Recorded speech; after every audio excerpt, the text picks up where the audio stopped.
지난 시간에 삼룡이 농원 같은 경우에는 LED실 시설이 되어 있는 곳에서 삽목을 하다 보니까 저희들이 성공 확률이 높다고 말씀을 드렸지 않습니까? 네. 그러면 일반적으로 그렇게 시설을 갖추고 있는 데가 그렇게 많지는 않아요. 그래서 그거 외에 저희들은 사실 시설에서도 LED실이라는 시설에서도 삽목을 해서 재배를 하지만 밖에서도 재배를 합니다. 그래서 그 성공 확률을 어떻게 하면 높일까? 저희들만의 특별한 방법이 있습니다. 해보니까 너무 잘 되더라고요. 근데 지금 참 재밌는 게 있습니다. 지금 8월 1일입니다. 완전 덥죠? 네. 최고치로 더울 때 삽목을 한다. 지금 하우스 내부 온도 같은 경우는 지금 38도. 한낮에는 약 40도까지도 올라갑니다. 이렇게 더운데 무슨 삽목이냐. 그래서 오늘은 여름 삽목을 어떻게 하면 좋을까? 어떻게 하면 여름 삽목을 잘 할 수 있을까? 그 부분에 대해서 한번 이야기를 한번 해볼 건데, 여름 삽목에 있어서 가장 중요한 부분이 뭘까요? 여름 삽목을 할 때 가장 중요한 부분, 일단 온도가 높잖아요. 네. 온도가 높다라는 거는 지금 이렇게 지금 삽수를 다듬었는데 얘네들이 빨리 시들 수가 있어요. 헬렐레 할 수가 있다라는 거지. 그래서 그 부분을 어떻게 하면 최소화할 수 있을까? 그 부분에 대해서 제가 오늘 우리들만의 또 특별한 비법을 알려드리도록 하겠습니다. 자, 일단은 간단합니다.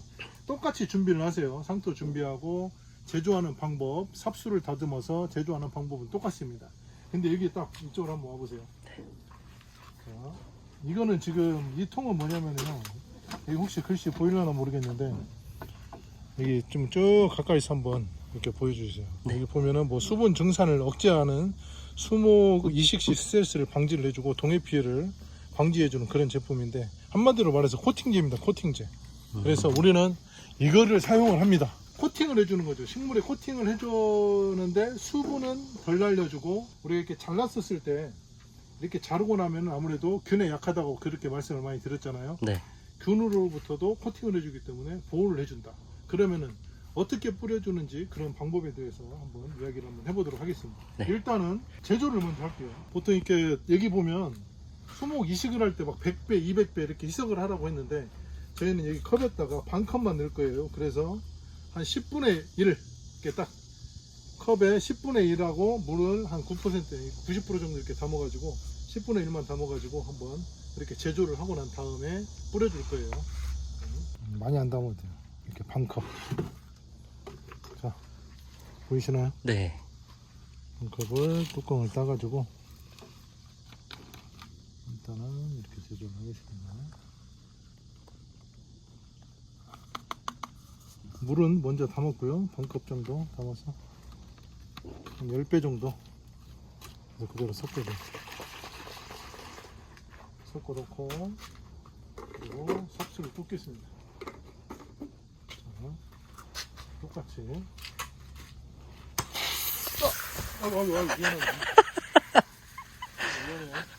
예, 괜찮습니다. 겹친 리얼로 당했다. 리얼로.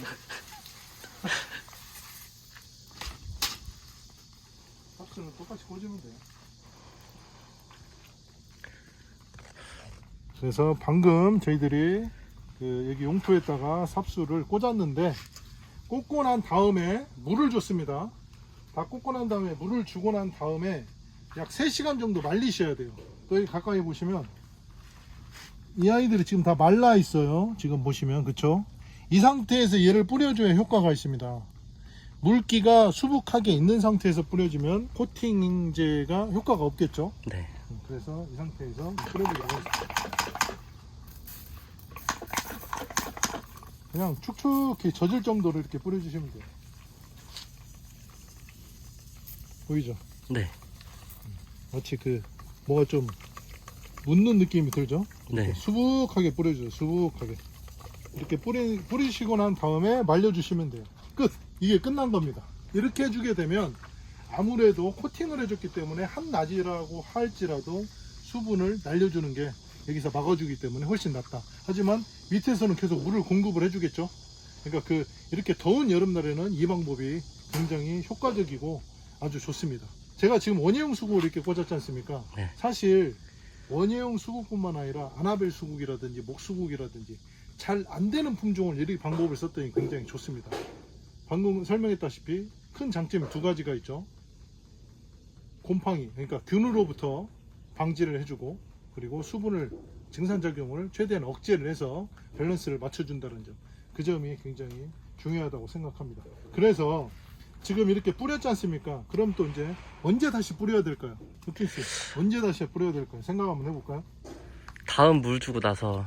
그렇죠. 다음에 상토가 마를 때쯤, 항상 상토는 촉촉하게 유지를 해주라고 했죠. 네. 상토가 어느 정도 마르고 난 다음에 우리가 또 물을 흠뻑 주게 돼 있습니다. 흠뻑 주고 난 이후에 바로 뿌려주는 게 아니라 잎사귀 상태를 보고 수분이 다 말랐었을 때 그때 뿌려주면 효과적이겠죠. 네. 그 상태에서 한 2주 정도 그렇게 지속적으로 해주면은 2주만 관리해주고, 언제까지 계속 이걸 반복적으로 계속 해야 되냐면 2주 정도인데, 그 2주라는 얘기는 뭐냐면은 우리가 예전에도 설명했다시피 뿌리를 뽑아보면은 캘러스가 형성을 한다고 했습니다. 혹은 뿌리가 어느 정도 내린다고 했죠.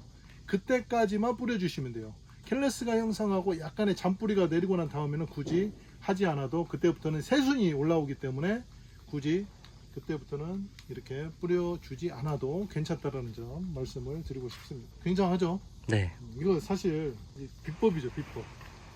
저희들이 이걸로 인해서 그 어려운 루비 아나벨이라든지 뭐 핑크 아나벨 혹은 자작나무까지 다 성공 확률이 굉장히 높게 나왔습니다. 사실 가르쳐줄까 말까 고민하다가 그래도 함께 하고 싶어서 이렇게 영상을 켰습니다.